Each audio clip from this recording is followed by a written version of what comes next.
ओम शांति। 9 अक्टूबर 2024। मीठे बच्चे, विश्व का राज्य बाहुबल से नहीं लिया जा सकता। उसके लिए योग बल चाहिए। ये भी एक लॉ है।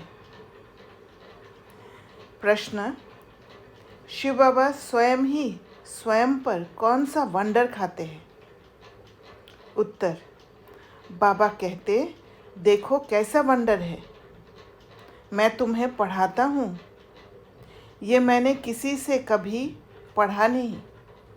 मेरा कोई बाप नहीं, मेरा कोई टीचर नहीं, गुरु नहीं। मैं सृष्टि चक्र में पुनर्जन्म लेता नहीं, फिर भी तुम्हें सभी जन्मों की कहानी सुना देता हूँ। खुद 84 के चक्र में नहीं आता, लेकिन चक्र का ज्ञान बिल्कुल एक्यूरेट देता हूँ। तो बाबा ने ये सारी बातें समझाकर यही समझ दे रहे कि वो जो सूक्ष्म शक्ति है, उस सूक्ष्म शक्ति में क्या डिफरेंस है। सूक्ष्मता में जाने से कैसे योग बल अंदर में बढ़ते जाता है और फिर उससे राज्य प्राप्त कर सकते हैं पूरा विश्व पर। तो वो डिफरेंस बता रहे कि बाबा हमसे कितना डिफरेंट है। हमारे अंदर योग बल की कमी होने के कारण हम ये सारी चीज़ों से अलग हो गए, भूल गए सब कुछ, और डिप्लीट भी हो गए, शक्ति घट गया है। पर बाबा की बात अलग ही है। ओम शांति। रूहानी बाप तुम बच्चों को स्वदर्शन चक्रधारी बनाते हैं, अर्थात तुम इस 84 के चक्र को जान जाते हो।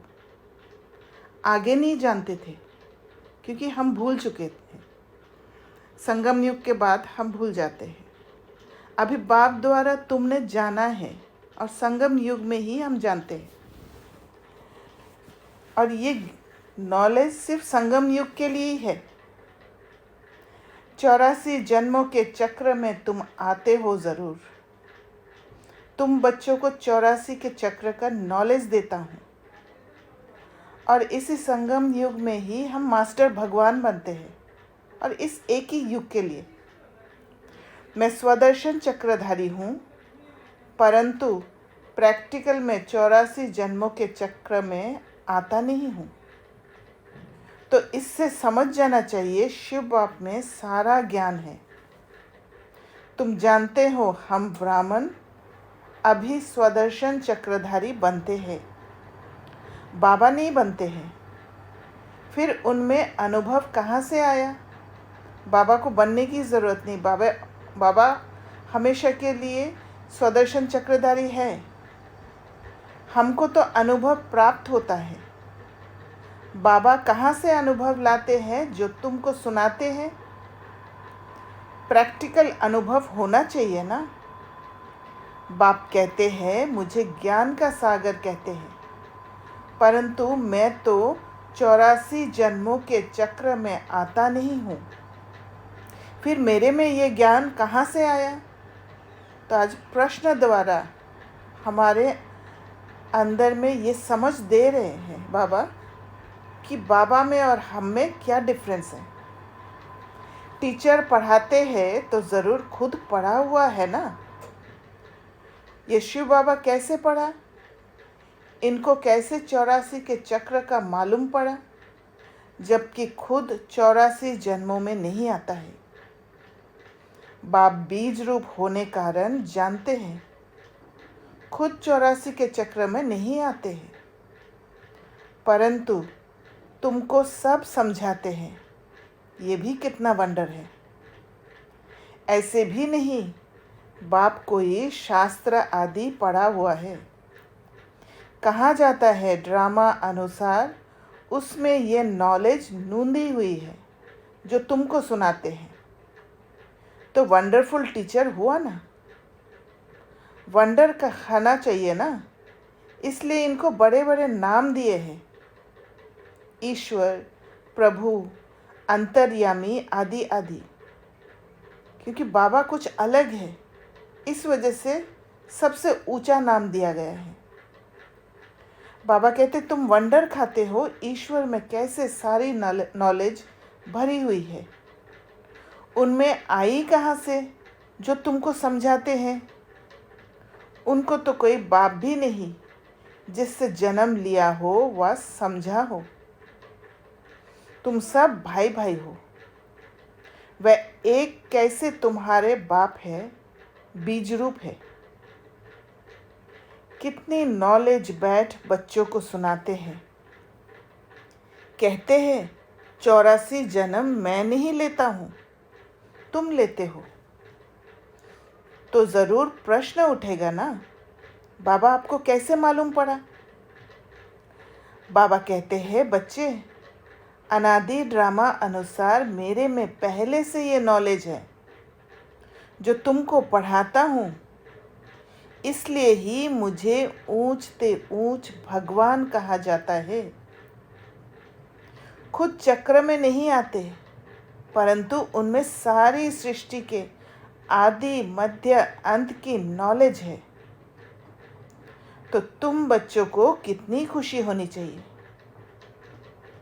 उनको 84 के चक्र की नॉलेज कहाँ से मिली। तुमको तो मिली बाप से।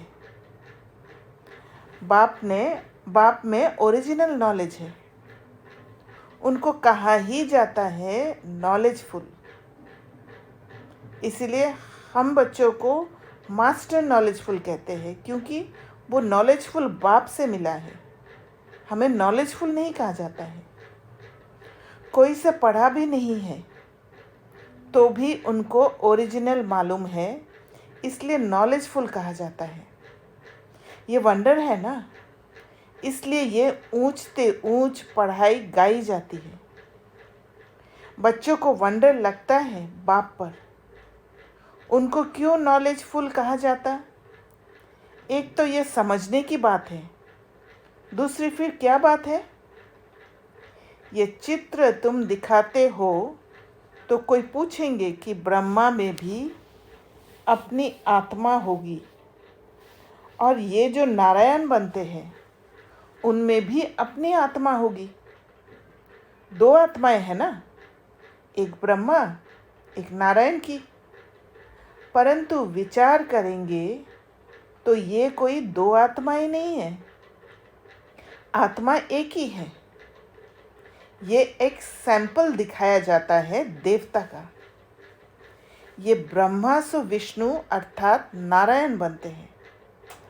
इसको कहा जाता है गुह्य बातें। बाप बहुत गुह्य नॉलेज सुनाते हैं जो और कोई पढ़ा ना सके सिवाय बाप के। तो ब्रह्मा और विष्णु की कोई 2 आत्माएं नहीं है। वैसे ही सरस्वती और लक्ष्मी, इन दोनों की 2 आत्माएं हैं या एक। आत्मा एक है, शरीर 2।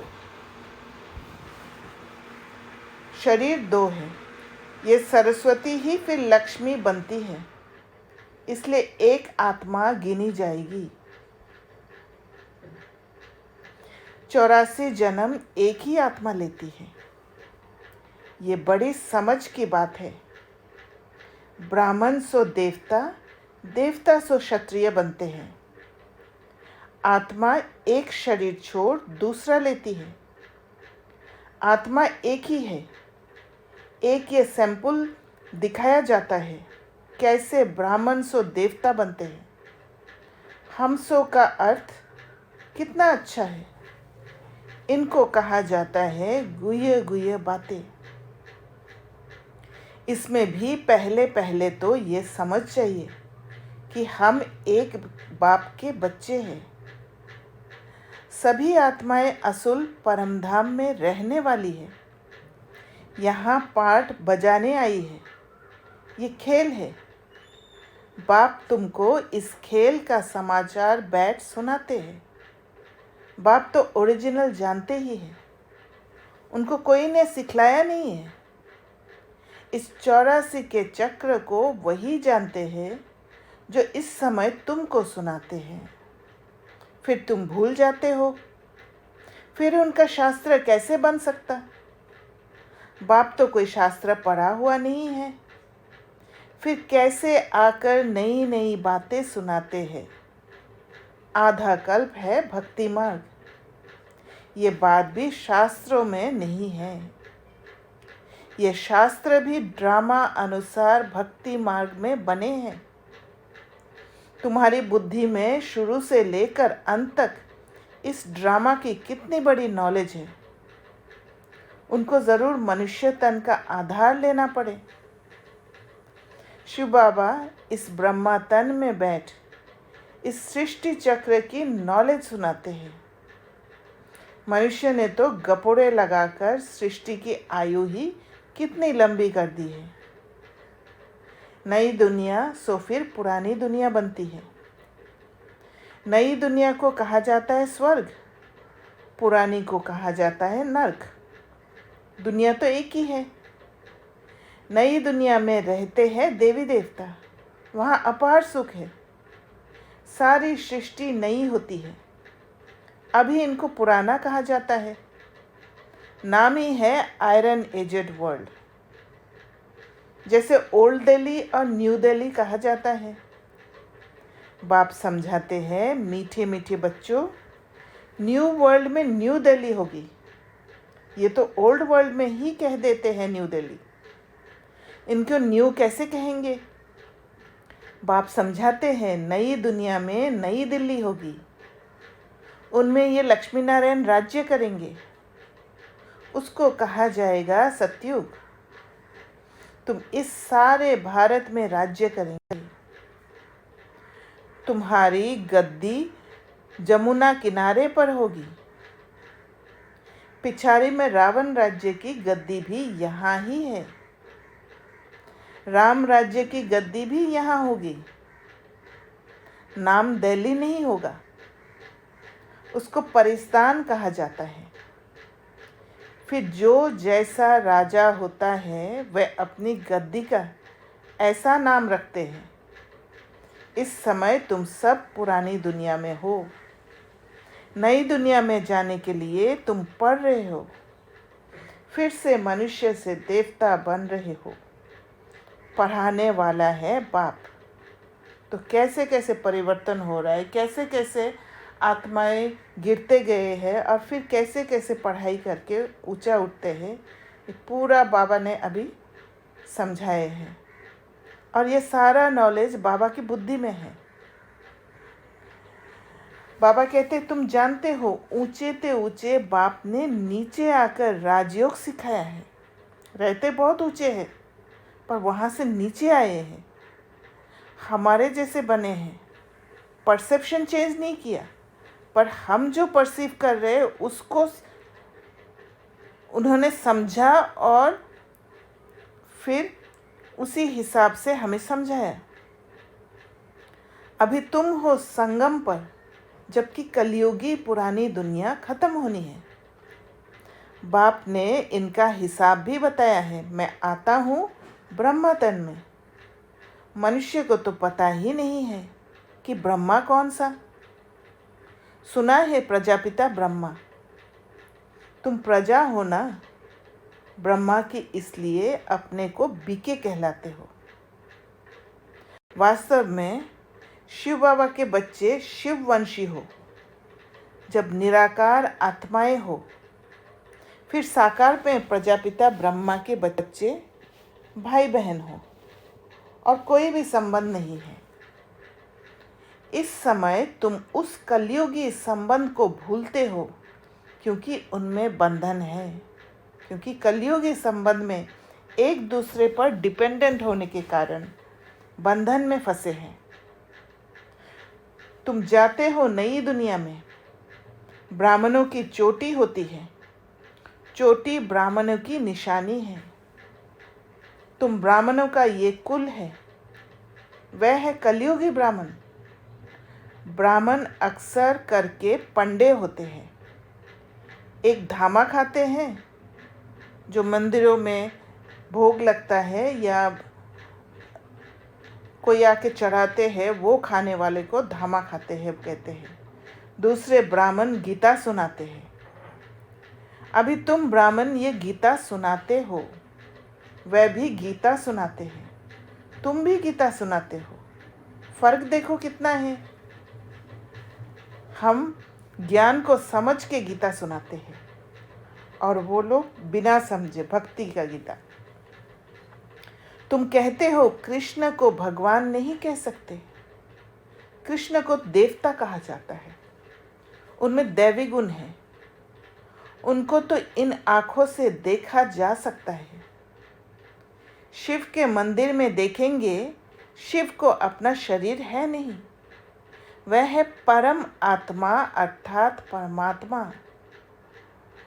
तो योग बल के लिए जो भी नॉलेज चाहिए वो बाबा दे रहे, वो सूक्ष्म नॉलेज, और इतना तक समझा रहे कि योग, जिसके साथ योग जो कनेक्शन बैठता है उसको जानते हैं, पर सूक्ष्म रूप में जानते हैं, वो इन आँखों से नहीं देख पाते हैं। और वो सटल एनर्जी एक्सचेंज होने के कारण ही हमें एक दूसरे के साथ कनेक्शन बैठता है और फिर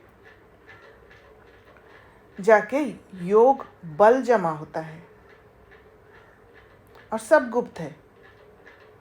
बाबा कहते ईश्वर, प्रभु, भगवान आदि अक्षर का कोई अर्थ नहीं निकलता, परमात्मा ही सुप्रीम आत्मा है। तुम नॉन सुप्रीम हो। फर्क देखो कितना है। एक है सुप्रीम आत्मा, एक नॉन सुप्रीम। तुम्हारी आत्मा और उस आत्मा में, तुम आत्माएं अभी परमात्मा से सीख रही हो। वह कोई से सीखा हो नहीं है, ये तो फादर है ना। उस परम पिता परमात्मा को तुम फादर भी कहते, टीचर भी कहते और गुरु भी कहते, है एक ही। और कोई भी आत्मा बाप टीचर गुरु नहीं बन सकती है। इस दुनिया में बाप टीचर गुरु अलग अलग होते हैं, अलग अलग याद करना पड़ता है, अलग अलग संबंध जोड़ना पड़ता है और अलग अलग ऑक्यूपेशन होता है। पर शिव बाबा के साथ जो संबंध है वो तीनों एक ही है, एक ही परमात्मा है। उनको कहा जाता है सुप्रीम। हर एक को पहले फादर चाहिए, फिर टीचर चाहिए, फिर पिछाड़ी में चाहिए गुरु। बाप भी कहते हैं मैं तुम्हारा बाप भी बनता हूँ, फिर टीचर बनता हूँ और फिर मैं ही तुम्हारा सद्गति दाता सद्गुरु भी बनता हूँ। तो कितना डिफरेंस है। वो जो आँखों से देखने वाले बाप, टीचर और गुरु, और जो सूक्ष्म एनर्जी जिसको आँखों से दिखाई नहीं देता है, उनसे तीनों संबंध का। बाबा कहते हैं सद्गति देने वाला गुरु है ही एक, बाकी तो गुरु अनेक है। बाप कहते हैं मैं तुम सबको सद्गति देता हूँ, तुम सब सतयुग में जाएंगे, बाकी सब चले जाएंगे शांति धाम, जिसको परम धाम कहते हैं। सतयुग में आदि सनातन देवी देवता धर्म था, बाकी कोई धर्म है नहीं, और सभी आत्माएं चली जाती है मुक्ति धाम। सद्गति कहा जाता है सतयुग को। पाठ बजाते बजाते फिर दुर्गति में आ जाते हैं। तुम ही सद्गति से फिर दुर्गति में आते हो। तुम ही पूरे 84 जन्म लेते हो। यथा राजा रानी तथा प्रजा जो उस समय होंगे, 9 लाख तो पहले आएंगे, 84 जन्म 9 लाख तो लेंगे ना, फिर दूसरे आते रहेंगे। ये हिसाब किया जाता है जो बाप समझाते हैं, क्योंकि ये नॉलेज सिर्फ बाबा में है। सब 84 जन्म नहीं लेते हैं, पहले पहले आने वाले ही 84 जन्म लेते हैं, फिर कम कम लेते आते हैं। मैक्सिमम है 84। ये जो बातें हैं और कोई मनुष्य नहीं जानते, बाप ही बैठ समझाते हैं। गीता में है भगवानुवाच, अभी तुम समझ गए हो आदि सनातन देवी देवता धर्म कोई कृष्ण ने नहीं रचा, ये तो बाप ही स्थापन करते हैं, क्योंकि कृष्ण में तो वो नॉलेज है ही नहीं। कृष्ण की आत्मा को वो नॉलेज बाबा से लेना पड़ता है संगम युग में। कृष्ण की आत्मा ने 84 जन्मों के अंत में ये ज्ञान सुना है जो पहले नंबर में आया। ये बातें समझने की है, और ये एक भी बात आँखों से देखने वाली चीज़ें नहीं है, वो बुद्धि से समझने की बात है। बुद्धि जितना रिफाइन होते जाएगी उतना इन बातों को समझ पाएंगे। ये है पुरानी दुनिया, नई दुनिया माना सतयुग, अभी है कलयुग। बाप आकर कलयुगी पतित से सतयुगी पावन देवता बनाते हैं, इसलिए कलयुगी मनुष्य पुकारते हैं बाबा आकर हमको पावन बनाओ। क्योंकि सतयुगी पावन देवता बनने के लिए बुद्धि को पत्थर बुद्धि से पारस बुद्धि बनाना ज़रूरी होता है, पढ़ाई द्वारा और योग द्वारा, और वो बाबा आके बनाते हैं। तो एक बाबा ही ये परिवर्तन ला सकते, इसलिए कलयुगी मनुष्य पुकारते भी है बाबा आकर हमको पावन बनाओ। कलयुगी पतित से सतयुगी पावन बनाओ। फर्क देखो कितना है। कलयुग में है अपार दुख। बच्चा जन्मा सुख हुआ, कल मर गया दुखी हो जाएगा। तो ये जो समझ बदल गया है, आत्मा का ताकत कम होते होते वो फिर से वो समझ को ऊंचा करने के लिए, परसेप्शन एलिवेट करने के लिए शिव बाबा को आना पड़ता है। सारी आयु कितना दुख होता है, ये है ही दुख की दुनिया। अभी बाप सुख की दुनिया स्थापन कर रहे हैं। बाबा वो कला सिखा रहे कि जहाँ दुख दिखाई दे उसको सुख में परिवर्तन का कला सिखा रहे, क्योंकि बाबा के अंदर ही वो नॉलेज है। बाबा की बुद्धि में ही हर पल वो एलिवेटेड सोच को लाने का ताकत है। तभी बाबा आके हमें देते हैं। तुम स्वर्गवासी देवता बनाते हो, अभी तुम पुरुषोत्तम संगम युग पर हो। उत्तम से उत्तम पुरुष व नारी बनते हो। तुम आते ही हो ये लक्ष्मी नारायण बनने के लिए। स्टूडेंट टीचर से योग रखते हैं, क्योंकि समझते हैं इन द्वारा हम पढ़कर फलाना बनेंगे। तो वो टीचर के प्रति एक ओपननेस रहता है, तभी जाके टीचर को एक्सेप्ट कर पाते हैं वो स्टूडेंट। यहाँ तुम योग लगाते हो परमपिता परमात्मा शिव से, जो तुम्हें देवता बनाते हैं। कहते हैं मुझे अपने बाप को याद करो, मुझ अपने बाप को याद करो, जिसके तुम सालिग्राम बच्चे हो। अपने को आत्मा समझ बाप को याद करो, वही नॉलेजफुल है। बाप तुम्हें सच्ची गीता सुनाते हैं, परंतु खुद पढ़ा हुआ नहीं है। कहते हैं मैं किसका बच्चा नहीं, कोई से पढ़ा हुआ नहीं हूँ। तो कितना अच्छी रीति से बाबा बता रहे हैं कि बाबा कितना सटल है, कितना सूक्ष्म है, और हम कितना मेटेरियलिस्टिक वर्ल्ड में फंसे हुए हैं, देह अभिमान में है। तो हमारा और बाबा में कितना डिफरेंस है। और ये देह अभिमान में आने के कारण हमें किसी से पढ़ने की ज़रूरत पड़ गया। कहते हैं मैं किसका बच्चा नहीं, कोई से पढ़ा हुआ नहीं हूँ, मेरा कोई गुरु नहीं। मैं फिर तुम बच्चों का बाप, टीचर, गुरु हूँ। उनको कहा जाता है परमात्मा। इस सारे सृष्टि के आदि मध्य अंत को जानते हैं। जब तक वह ना सुनावे तब तक तुम आदि मध्य अंत को समझ ना सको। तो ये रिश्ता जुड़ना ही है बाबा के साथ, क्योंकि ये एक जो ऑक्यूपेशन दिया हुआ है वो सिर्फ बाबा का है और कोई ये ऑक्यूपेशन को रिप्लेस नहीं कर सकते हैं। इस चक्र को जानने से तुम चक्रवर्ती राजा बनते हो। तुमको ये बाबा नहीं पढ़ाते हैं, इसमें शिव बाबा प्रवेश कर आत्माओं को पढ़ाते हैं। ब्रह्मा बाबा नहीं पढ़ाते हैं, क्योंकि ब्रह्मा बाबा भी नहीं जानते हैं। और चक्रवर्ती राजा जो बनते हैं चक्र को जानकर, माना हर चक्र, माया का चक्र हो या रावण का चक्र हो, उसमें नहीं फंसते हैं, क्योंकि चक्र को जानते हैं। हर डार्कनेस में लाइट, वो नॉलेज हमने अचीव किया है बाबा से, और डार्कनेस अभी है नहीं। इसलिए जहाँ पर माया वो इल्यूजन पैदा करने की कोशिश करती है, वहाँ पर हम नॉलेज का रोशनी देके हम चक्रवर्ती राजा बन जाते हैं।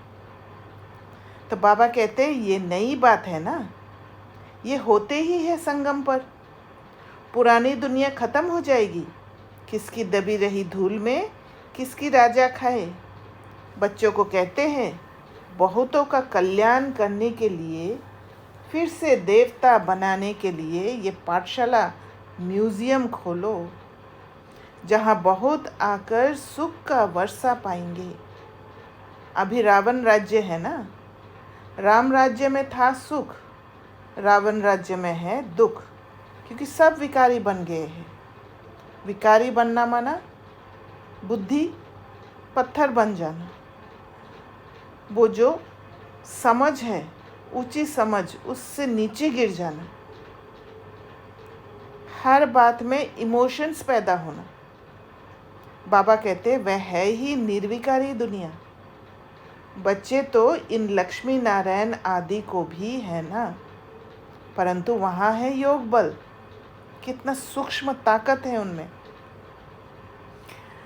बाप तुमको योग बल सिखलाते हैं, है ना। आत्मा को इंटीग्रेट करते हैं।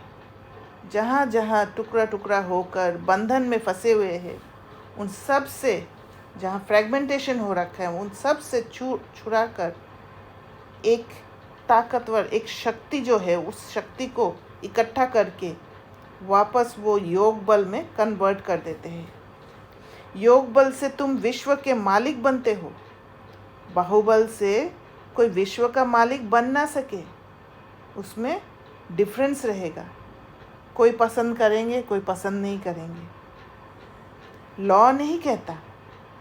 तुम बच्चे याद के बल से सारे विश्व की बादशाही ले रहे हो।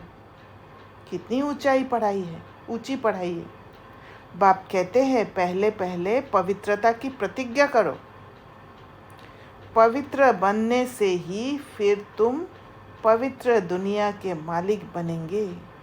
तो ये योग बल का जो मेन ताकत है वो है पवित्रता, मन बुद्धि में पवित्रता। अच्छा, मीठे मीठे सिकिलदे बच्चों प्रति माता पिता बाप दादा का याद प्यार और गुड मॉर्निंग। रूहानी बाप की रूहानी बच्चों को नमस्ते। हम रूहानी बच्चों की रूहानी बाप दादा को याद प्यार, गुड मॉर्निंग और नमस्ते। धारणा के लिए मुख्य सार। पहला पॉइंट, कलयुगी संबंध जो कि इस समय बंधन है, उन्हें भूल स्वयं को संगम योगी ब्राह्मण समझना है। जब संगम योगी ब्राह्मण समझते हैं हम, तब हम कुछ अपने लिए मर्यादा के लकीर जो खींच के रखे हैं, उसके अंदर उस सेट ऑफ बाउंड्रीज में रहते हैं और खुद को सेफ रखते हैं। पर कलयुगी संबंध में अगर रहेंगे तो वहाँ बंधन में फंसे रहेंगे, और वो जितना बुद्धि बंधन में फंसे रहते हैं उतना हम उस ब्राह्मण कास्ट से दूर रहते हैं। सच्ची गीता सुननी और सुनानी है, और सच्ची गीता सुन भी तभी पाएंगे और समझकर सुना भी तभी पाएंगे जब कलयुगी संबंध से बंधन छूटेगा। और संबंध से बंधन छूटना माना ये नहीं है कि किसी को छोड़ देना, संबंध को परिवर्तन कर देना, देह का संबंध से आत्मिक संबंध में परिवर्तन करना। दूसरा पॉइंट, पुरानी दुनिया खत्म होनी है, इसलिए अपना सब कुछ सफल करना है। बहुतों के कल्याण लिए, मनुष्य को देवता बनाने के लिए ये पाठशाला व म्यूजियम खोलने हैं। वरदान, बाप की आज्ञा समझ, मोहब्बत से हर बात को सहन करने वाले सहनशील भव। क्योंकि यहाँ संगम युग में असली पुरुषार्थ यही है कि हमारे अंदर में जो भी इम्प्योरिटीज़ है, जो भी इमोशंस है, उसको न्यूट्रलाइज करते जाना, और उसके लिए सहन शक्ति बहुत इम्पोर्टेंट है। तो अगर बाबा की आज्ञा समझते हैं और वो मोहब्बत का ताकत होता है तो सहन करना बहुत इजी हो जाता है। और उसके लिए बाबा से सही संबंध जोड़ना ज़रूरी है, बाबा को समझना ज़रूरी है, बाबा का इम्पोर्टेंस को समझना ज़रूरी है कि कौन हमें मिला है। इसीलिए बाबा ने आज पूरा एक्सप्लेन किया कि आप आत्माओं में और परम आत्मा में कितना डिफरेंस है। एक है सुप्रीम आत्मा, एक नॉन सुप्रीम आत्मा। तो वो डिफरेंस को जब समझते हैं तब अंदर में वो जाग उठता है कि हमें कौन मिला हुआ है। कई बच्चे कहते हैं कि हम राइट हैं, फिर भी हमें ही सहन करना पड़ता है, मरना पड़ता है। लेकिन ये सहन करना, वो मरना ही धारणा की सब्जेक्ट में नंबर लेना है। इसलिए सहन करने में घबराओ नहीं। बातें आती हैं, हम सही होते हुए भी सामने वाला हमें ब्लेम करते हैं, और जब ब्लेम करते हैं तब हम दुख ले लेते हैं या किसी और के बारे में कुछ इमोशंस जागता है, क्योंकि हमारे अंदर वो ट्रॉमा है और ट्रॉमा ट्रिगर होने के कारण वो इमोशंस जागते हैं और हमें ये महसूस होता है कि हम राइट है, फिर भी हमें सहन करना पड़ता है। पर वो हमारे ही कल्याण के लिए, वो प्यूरिफिकेशन होने के लिए हुआ है। इसीलिए बाबा कहते हैं सहन करने में घबराओ नहीं, और सहन करना है अंदर में जो भी इमोशंस आ रहे हैं उसको सहन करना है, क्योंकि वही दर्द देता है। कई बच्चे सहन करते हैं, लेकिन मजबूरी से सहन करना और मोहब्बत में सहन करना, इसमें अंतर है। तो मजबूरी में कब सहन करते हैं? जब अंदर बाहर समान नहीं हो पाते हैं, जब ये बात के समझ नहीं होता है कि मेरे अंदर का प्यूरिफिकेशन हो रहा है और मैं वो सूक्ष्म शक्ति की तरफ आगे बढ़ते जा रही हूँ, बाहर से अंदर की तरफ जा रही हूँ, आत्मा में ताकत भरते जा रही हूँ। तो मोहब्बत में सहन करना, बाबा से जब मोहब्बत होता है तो वो ताकत फिर खुशी खुशी सहन कराते हैं। इसलिए बाबा ने कहा इसमें अंतर है। बातों के कारण सहन नहीं करते हो, लेकिन बाप की आज्ञा है सहनशील बनो, क्योंकि तभी प्यूरिफिकेशन होगा। तो आज्ञा समझ, मोहब्बत में सहन करना अर्थात स्वयं को परिवर्तन कर लेना। मोहब्बत में सहन करना माना स्वयं को परिवर्तन कर लेना। जो भी इमोशंस जाग रहे हैं उनको ख़त्म करते जाना, समाते जाना। बाबा कहते हैं इसकी ही मार्ग से, यही है मेन पुरुषार्थ। स्लोगन, जो सदा खुशी की खुराक खाते हैं वे तंदुरुस्त रहते हैं। तो सदा खुशी की खुराक खाना माना माया का इल्यूजन से बचना। माया भिन्न भिन्न तरीक़े से भिन्न भिन्न चीज़ें दिखाएंगे, पर हमें माया के चीज़ों में नहीं फंस के और दूसरे पॉसिबिलिटीज़ को निकालना है। और जब दूसरे पॉसिबिलिटीज़ निकल जाता है तो माया जो इल्यूजन में फंसाने की कोशिश कर रही है उससे हम बच जाते हैं, वो कमज़ोर पड़ जाती है और फिर खुशी की खुराक मिल जाता है और आत्मा ताकतवर रह जाती है। इसलिए बाबा ने कहा वे तंदुरुस्त रहते हैं, क्योंकि खुशी की खुराक खाते हैं, समझ को एलिवेट कर देते हैं और अपना शक्ति को घटाने से बचा देते हैं। अच्छा, ओम शांति। किसी को कोई प्रश्न है?